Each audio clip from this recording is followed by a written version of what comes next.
tanda ng pag-aalay ni Jesus, tanda ng pagiging masunurin sa Ama hanggang kamatayan sa krus. Kung paano si Adan tumalikod sa utos ng Ama, kay Jesus, narito ang tao, masunurin. Kung tayo ay marunong makinig at sumunod, hindi pasaway, hindi matigas ang ulo, hindi yung gusto lang, hindi ikaw ang sentro. Ano ka, araw? Pero ang tao, marunong makinig, marunong sumunod. Kahit na minsan ang pagsunod, hindi nagiging madali. But in following the Lord, nagiging buo ang pagkatao natin. Ang sugatang pagkatao natin, Kanyang pinagaling.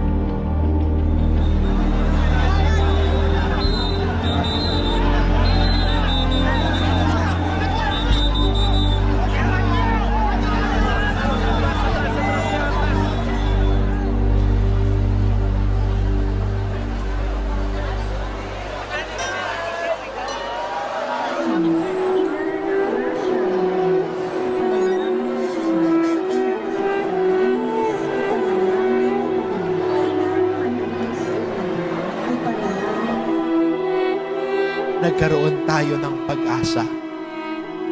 Kaya hindi ba, kapag lumilingon tayo sa imahe ng Poong Nazareno, ang nakikita natin ay ang anak ng Diyos na nahihirapan. May galos. Pasan ng krus, hindi makatayo ng diretsyo. Nakabaksak ang isang paa. Pero doon siya nagiging ganap. Doon niya ipinapakita ang Kanyang kadakilaan.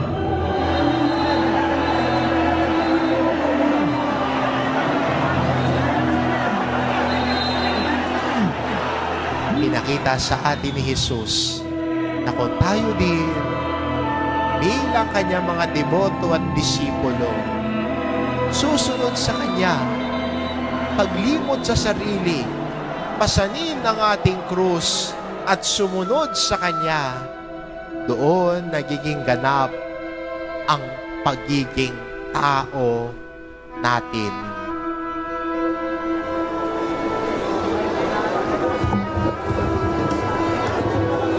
Mga kapatid, ang ating pong hari ay kasalukuyan nasa harapan na ng NCS.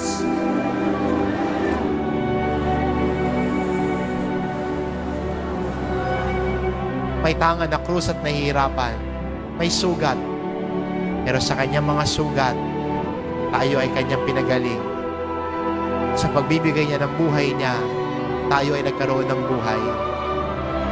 Sa pagpasa niya ng krus, iniimbitahan din niya tayo maging masunurin sa Ama, limutin ang sarili, pasanin ang ating krus, at sundan siya.